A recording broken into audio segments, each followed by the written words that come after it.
გამარჯობა, მოგესალმებით ქალბატონებო და ბატონებო. ამ ვიდეოში ვიჩვენებთ ესეთი ლამაზი, პროფესიონალური და ძალიან მაღალი ხარისხის თმის საკრეჭი აპარატის რემონტის პროცესს.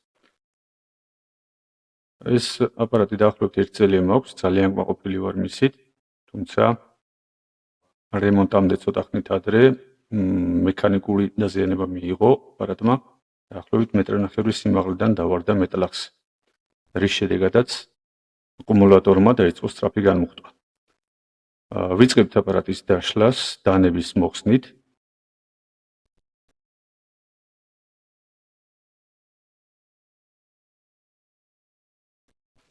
ამის შემდეგ იხსნება ეს დანების მარეგულირებელი ბერკეტი. ერთი ჭანჭაკით არის. ბერკეტის მოხსნისას ყურადღება უნდა მივაქციოთ აი ამ ზამბარას და ფიქსატორის თითს. ეს ყველაზე წვრილი დეტალებია, ისინი არ უნდა დავკარგოთ. შემდეგ იხსნება ეს დაფა და აპარატის წინა ნაწილში ორი თვით ჩამხრახნი ჭანჭაკი. ერთი მოვხსენით, მეორეც მოვხსენით. აპარატის უკანა ნაწილშიც ზუსტად ასეთივე ორი თვით ჩამხრახნი ჭანჭაკია. მოვხსენით ერთი და მოვხსენით მეორეც. ძალიან ხარისხიანი აპარატია, ძალიან კმაყოფილი ვარ. შემდეგ გახსნით, იხსნება ეს ხუფი, ზედა ხუფი მოიხსნა და მთელი დანარჩენი დეტალები დაფიქსირებულია ქვედა ხუთზე.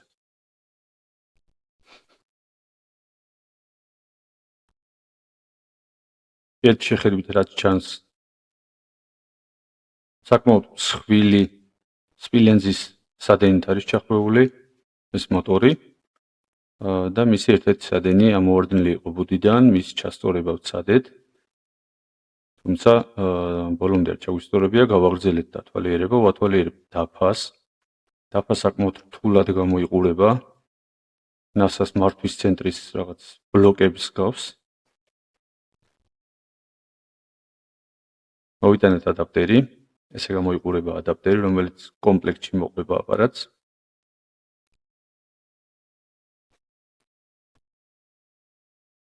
შევერთეთ ადაპტერი ქსელში და აქ მნიშვნელოვანია არ შეგვეშალოს პოლარობა ადაპტერის შეერთების, რადგანაც დაშლილი აპარატი. ვაერთებთ, შევაერთეთ, ჩაერთო დამუხტვა, რასაც გვიჩვენებს შუქდიოდი. დამუხტვის მოდული წყობშია. ამის შემდეგ ჩავრთეთ აპარატი, მუშაობს.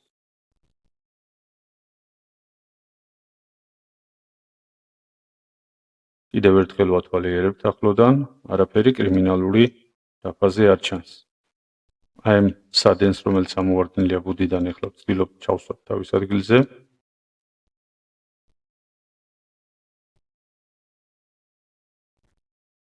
საკმაოდ მსხვილი და ხარისხიანი სპილენძის სადენებით არის ჩახვეული ძრავი. რადგანაც მექანიკური დაზიანების, მექანიკური ზემოქმედების შედეგად მოხდა აპარატის პრობლემები, ვათვალიერებთ დარჩილვის ხარისხს და თითით დაფაზე მოვსინჯეთ ყველა დეტალი, ყველა მსხვილი დეტალი, ვამოწმებთ მის ტემპერატურას, ტემპერატურებს შორის სხვაობას, რაც არ დადასტურდა. დაფაზე არაფერი არ ცხელდება. მოვიტანეთ ჩვენი ცნობილი მულტიმეტრი, ჩავრთეთ მუდმივი ძაბვის გაზომვის რეჟიმში 20 ვოლტის ზღვარი და ადაპტერის ძაბვა არის 4 და 5 ვოლტი. ამის შემდეგ მივდივართ კონდენსატორზე, ელექტროლიტურ კონდენსატორზე ვზომავთ ძაბვას, 4 ვოლტია. ვეძებთ აკუმულატორის სადენებს, სად უერთდება დაფას. ეს ეხლა რასაც ვსინჯავთ არის დამუხტვის მოდულის გამომავალი, 4 ვოლტია მანდაც. აი ახლა უკვე ვსინჯავთ აკუმულატორზე ძაბვას. 3.98-ია და იმუხტება აკუმულატორი.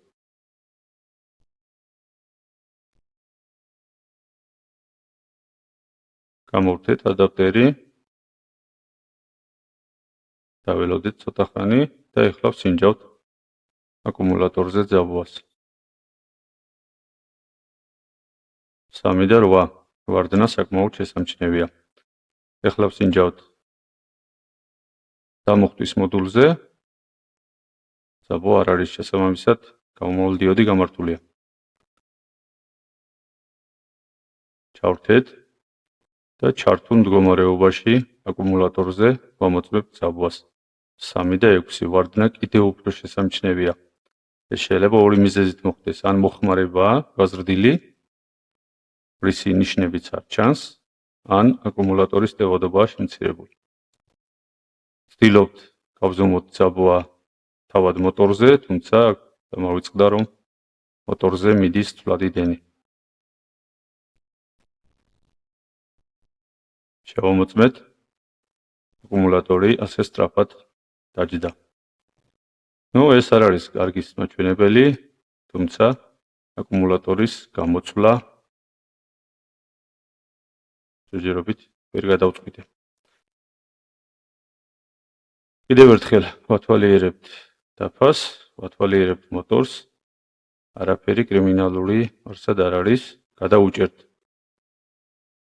ჭანჭიკებს, რადგანაც დავარდნას ჰქონდა ადგილი. შევამოწმებთ მათი მოჭერა. ყველაფერი რიგზია. საკმაოდ ხარისხიანად არის აპარატი აწყობილი. და ვიწყებთ აწყობას.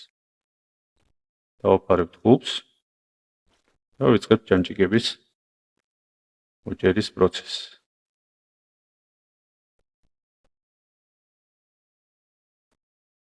აქ მნიშვნელოვანია ხრახნი წავიყვანოთ სწორად, არ გავაფუჭოთ ბუდეები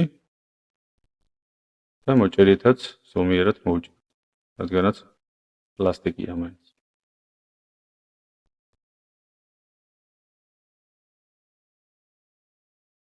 კი ბატონო. დანების საყრდენი დაფა ჩავსვით თავის ღარში და კარგად გავწმინდეთ ჯაგრისის გამოყენებით. ეს ჯაგრისიც კომპლექტში მოყვება. ამის შემდეგ მარეგულირებელ ბერკეტში დავაბრუნეთ სამბარა და დავაბრუნეთ თითი. ფიქსატორის თითი. აი ესეთი მდებარეობით, როგორც მაჩვენებია ვიდეოში. და ფრთხილად ჩავსვამთ ბერკეტს თავის ადგილზე. დავუჭერთ ხრახლს თავის ადგილზე, ჭანჭიკს. გავამაგრებთ ზომიერი მოჭერით, ვამოწმებთ ფიქსატორის მუშაობას. ფიქსატორი ნორმალურად მუშაობს. ამის შემდეგ დანებს კარგად გავწმენთ ამავე ჯაგრისის გამოყენებით და ვიწყებთ აწყობას. აქტიური დანა დავსვით თავის ადგილზე, შემდეგ უკვე პასიური ქვედა დანა.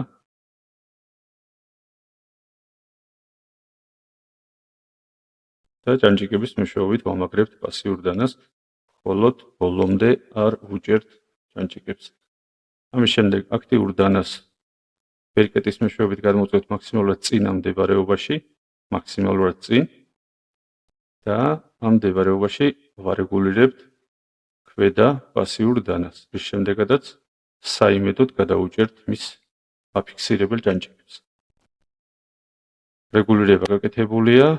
ჩავრთეთ და ახლა შევამოწმებთ რეგულირებას.